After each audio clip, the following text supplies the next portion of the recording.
তোমার হিসাব, তোমার নিজের হিসাব নেওয়ার জন্য তুমি যথেষ্ট, তোমার হিসাব তুমি নিজেই করো, এটা পড়ো।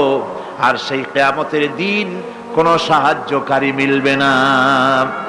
লান তানফাকুম আরহামুকুম ওয়ালা আওলাদুকুম ইয়াউমাল কিয়ামা।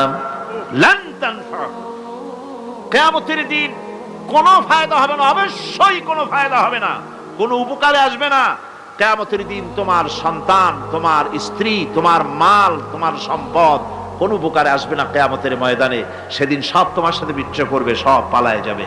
সেখানে উৎকোষেরও কোনো কারবার নাই যে ঘুষ টুস দিয়া, ফেরেশতাদের কোনো রকম বুঝবাজ দিয়া, আলাদা কোনো চোরাগলি পথ দিয়া একেবারে ফুট করে ভেসতে চলে যাবেন, এমন কোনো সুযোগ নাই। অনেকে বলে হুজুর এমন কিছু দোয়া শিখায় দেন যাতে ওই সব জেহাদ বোমা এগুলি খুব ভয় পায়, ওসব রাস্তা টাস্তা না, খুব সহজে কিছু দোয়া দুরুদ করিয়া আস্তে করে জান্নাতে চলে যাওয়া যায়, এরকম একটা দোয়া, এরকম একটা পথ বলে দেন। আমি বলি ভাই, এরকমের কোন চোরাগলি আমার রাসূল আবিষ্কার করতে পারেন নাই, আল্লাহর পয়গম্বরের ওই ধরনের কোন পথ আবিষ্কার করতে পারেন নাই। সেখানে কিয়ামতের দিন কাউকে উৎকোষ গ্রহণ করার কেউ নাই, উৎকোষ দেওয়া যাবে না। আর উৎকোষ দিবি না বা কি, আপনার কাছে কিছু নাইও, থাকলেও নেওয়ার কেউ নাই। এই দুনিয়ায় ফাঁকিবাজি করে বহুত কিছু করা যায়, কিন্তু কিয়ামতের মাঠে এগুলি কিছুই চলবে না। আল-ইয়াওমা লা ইয়ানফা'ু মালুন ওয়ালা বানুন, কিয়ামতের দিন ধন, সন্তান, সন্ততি আর সম্পদ কোনো কাজে লাগবে না। সেদিন শুধু আমল, আমল যদি ভালো হয় কাজে লাগবে, আমল খারাপ হবে সব শেষ হয়ে যাবে।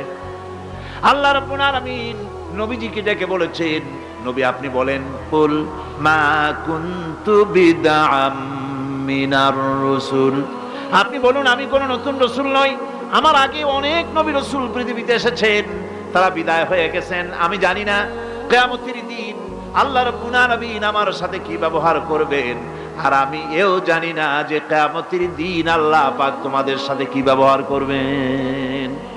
এই আয়াত নাযিল হওয়ার পর আল্লাহর হাবিব তার মেয়েকে ডাকলেন, জামাইকে ডাকলেন, নাতিদেরকে ডাকলেন, আহলে বাইতদেরকে ডাকলেন, আর বললেন, ও আমার মেয়ে, কলিজার টুকরা ফাতেমা গো শোনো, কেবলমাত্র আয়াত নাযিল হয়ে গেল, আল্লাহ পাক আমাকে শোনাচ্ছেন কিয়ামতের দিন আমি জানি না আমার সঙ্গে কি ব্যবহার করা হবে, আর এও জানি না যে তোমাদের সাথে কি ব্যবহার করা হবে। ও আমার কলিজার টুকরা মেয়ে ফাতেমা, কিয়ামতের দিন মুহাম্মদ সাল্লাল্লাহু আলাইহি সাল্লামের মেয়ে, এই হিসাবে তোমার নাজাতের ফয়সালা হবে না। ও আমার কলিজার টুকরা নাতি হাসান আর হোসেন, কিয়ামতের দিন মুহাম্মদ সাল্লাল্লাহু আলাইহি সাল্লামের নাতি হিসাবে ফয়সালা হবে না। ও আমার জামাই হযরতে আলী, কিয়ামতের দিন আমার জামাই হিসাবে নাজাতের ফয়সালা হবে না। আমল যদি ভালো হয় ফয়সালা ভালো হবে, জান্নাতে চলে যাবে। আমল যদি খারাপ হয় কার নাতি কার জামাই দেখা হবে না। সুবহানাল্লাহ, কঠিন কিয়ামতের মাঠ। এই পরকালের বিশ্বাস যদি কলিজার মধ্যে ঢোকে মানুষ ভালো হয়ে যাবে। কোন সুবহানাল্লাহ।